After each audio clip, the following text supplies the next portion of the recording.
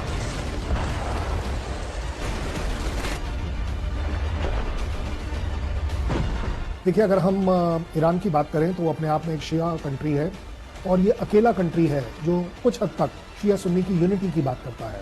जो भी Muslim countries हैं जो ऑप्रेस्ड समझता है वो उनको सपोर्ट करता है। उस पॉइंट ऑफ व्यू से ये अपने आप को not only as a Shia but even Shia Sunni के कैटेगरी में अपने आप को एक बढ़ चढ़ कर दिखाना चाहता है। एक अकेला कंट्री जो दोनों शिया सुन्नी की यूनिटी की बात करे, उस पॉइंट ऑफ व्यू से वो अपने आप को लीडर समझता है। अब जरा गौर से समझिए इस पूरे खेल को। इस हफ्ते ईरान ने 2 अहम दौरे आखिरी लम्हों में कैंसिल कर दिए। पहले तो रईसी ने तुर्की के राष्ट्रपति एर्दोआन के ऐलान के बाद भी ठीक ऐन वक्त पर तुर्की जाने से इनकार कर दिया। दूसरा, यूएई में क्लाइमेट कॉन्फ्रेंस में भी ईरान नहीं गया, क्योंकि इसमें इसराइल के राष्ट्रपति को हिस्सा लेना था। इन दोनों फैसलों से ये तो साफ हो गया कि अब ईरान इसराइल की आड़ लेकर मिडिल ईस्ट के गेम में अपना कद बढ़ाना चाहता है। जहां एक तरफ वो सऊदी अरब के करीब जाना चाहता है, वहीं तुर्की से दूरी रखना चाहता है ताकि नेटो सदस्य तुर्की को अलग थलग किया जा सके। वहीं अगर ईरान और सऊदी एक दूसरे के साथी बन जाते हैं तो ये ऐतिहासिक होगा। सऊदी अरब और ईरान इस्लामिक क्रांति और उसके बाद भी कई मुद्दों पर एक दूसरे से दूर ही रहते आए हैं। अब इस्लामिक देशों के ध्रुव बदल रहे हैं और पहली कोशिश ईरान और सऊदी के क्षेत्रीय दुश्मन तुर्की को अलग करने की है, क्योंकि एर्दोआन भी काफी वक्त से इस्लामिक देशों का खलीफा बनने की जुगत में लगे हैं और ईरान को साथ लाने के लिए एर्दोआन ने खुद ऐलान किया था कि ईरान के राष्ट्रपति अंकारा आएंगे। वो कारण तो नहीं, एक ये कारण है कि ईरान चाहता है कि तुर्की जो है वो इजराइल के साथ अपना ट्रेड और बिजनेस को कम करे, क्योंकि पॉलिटिकल रूप से तो तुर्की इजराइल को बहुत अपोज कर रहा है, right, but on the other hand trade और बिजनेस उसका बहुत बढ़ रहा है और बढ़ा रखा है इजराइल से। ईरान कह रहा है कि आप अपना ट्रेड भी कम करो इजराइल से। दूसरी बात जो है, ये जो अजरबैजान आर्मेनिया का कॉन्फ्लिक्ट है, इसमें ये दोनों देश ऑपोजिट साइड्स में है। तुर्की अजरबैजान की मदद कर रहा है और इधर ईरान आर्मेनिया की मदद कर रहा है, तो वहां दोनों अपोनेंट्स को सपोर्ट कर रहे हैं। तो ये कुछ कारण है जो कि इनमें अभी पूरी तालमेल नहीं बैठ रही है। तो मेरे ख्याल से ये जो विजिट है, फिलहाल कहा जा रहा है, ईरान की तरफ से कहा गया है कि ये विजिट है एजेंडा में, पर कब होगी ये नहीं है। तो अभी ये दोनों देश आपस में मेरे ख्याल से तालमेल बिठाना चाह रहे हैं, थोड़ी और अलाइनमेंट में आना चाह रहे हैं, तब ये स्पेशल मीटिंग समिट जो होनी है होगी। ईरान के राष्ट्रपति रईसी ने आखिरी लम्हों में तुर्की जाने से इनकार कर दिया, ऐसा क्यों?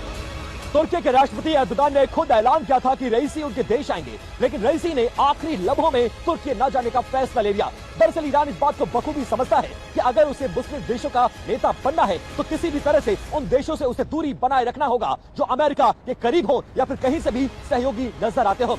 तुर्की नेटो का सदस्य है, लिहाजा ईरान ने तुर्की से दूर रहने में ही अपनी भलाई समझी। तुर्की के राष्ट्रपति एर्दोआन ने खुद ऐलान किया था कि रईसी उनके देश आएंगे, लेकिन रईसी ने आखिरी लम्हों में ना जाने का फैसला किया। ईरान चाहता है कि वो ऐसे किसी देश के साथ ना दिखे जो किसी भी तरह अमेरिका का सहयोगी नजर आता हो। तुर्की नेटो का सदस्य है और इस वजह से ईरान उससे दूरी बना रहा है। तुर्की ना जाना और अरब देशों के करीब आना वो मास्टर गेम है जिसमें ईरान के राष्ट्रपति रईसी को देश के सुप्रीम नेता और आध्यात्मिक गुरु अली खमनेई का साथ मिला है।